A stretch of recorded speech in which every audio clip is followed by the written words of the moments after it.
Bonjour à tous et bienvenue sur le podcast La Voix de FB Avocat, le podcast qui vous parlera de sujets divers et variés liés à l'immigration, aux droits des étrangers et de la nationalité française et à bien d'autres sujets juridiques. Je suis maître Fatou Babou, avocate au barreau de Bordeaux. Je suis une passionnée de droits des étrangers et mon objectif est de partager avec vous mes expériences quotidiennes, mes avis et mes conseils.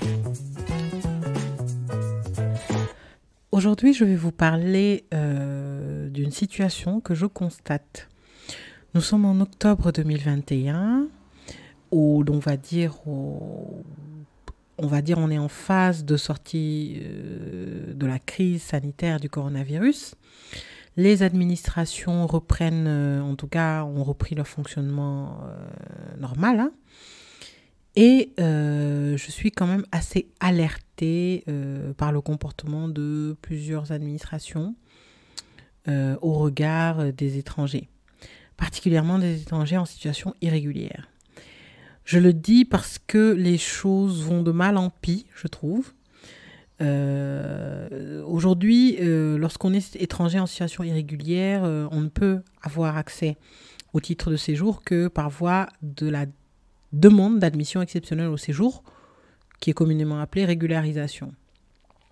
Les critères de régularisation sont assez flous, ils ne sont pas législatifs, donc on a pour l'instant un seul texte, c'est la circulaire de Manuel Valls de 2012 qui donne les directives.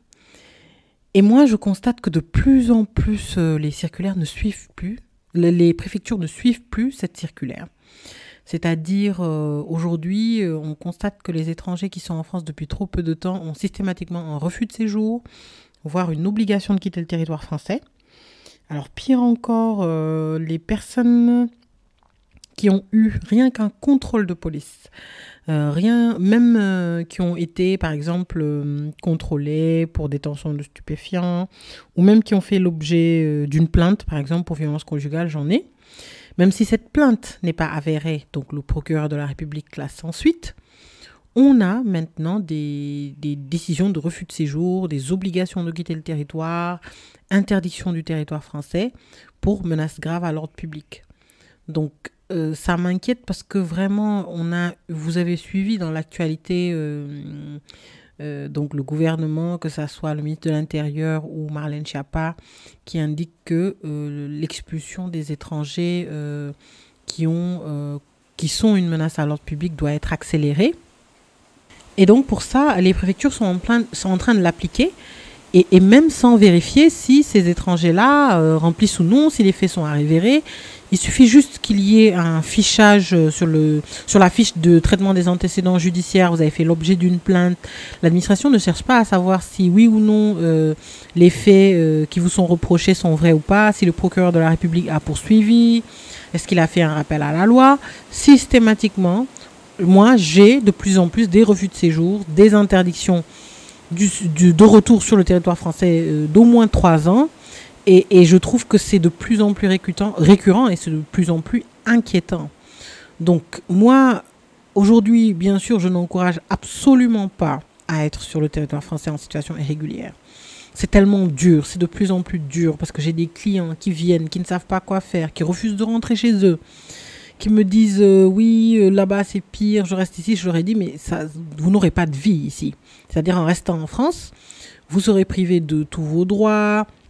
Vous n'aurez pas le droit, même le travail maintenant, c'est de plus en plus difficile pour un étranger qui est dépourvu de titre de séjour d'en trouver. Donc la situation est très difficile. Et d'autant plus que l'administration est de plus en plus sévère. Alors, bien sûr, les étrangers qui ont un titre de séjour, qui font l'objet d'une condamnation pénale ou donc surtout par rapport aux violences conjugales maintenant, sont de plus en plus, en tout cas réprimandés pour ça, au niveau administratif. Par exemple, j'ai eu un client qui avait la carte 10 ans, qui s'est vu retirer cette carte pour une carte 1 an parce qu'il a fait l'objet de plaintes juste de sa femme. Bon, alors, il y en avait plusieurs, mais sans aucune condamnation pénale. Enfin, tout ceci pour dire que actuellement, nous sommes en période déjà préélectorale. Les préfectures sont de plus en plus sévères, les dossiers sont de plus en plus nombreux, parce que aussi je me mets à la place de l'administration. Aujourd'hui, l'administration a un flux de dossiers peut-être qui dépasse tout ce qu'ils avaient connu, parce qu'on a plus de personnes qui viennent en France, qui demandent des titres de séjour. Donc, on a l'administration qui est débordée.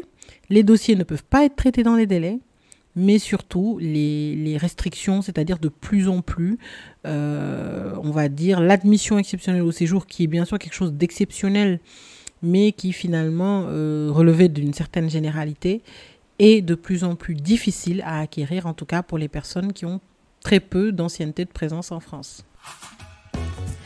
Merci de votre fidélité. C'était la voix de FB Avocat. À très bientôt pour de nouveaux épisodes. En attendant, suivez-nous sur les réseaux sociaux Facebook, LinkedIn, Instagram /FB Avocat.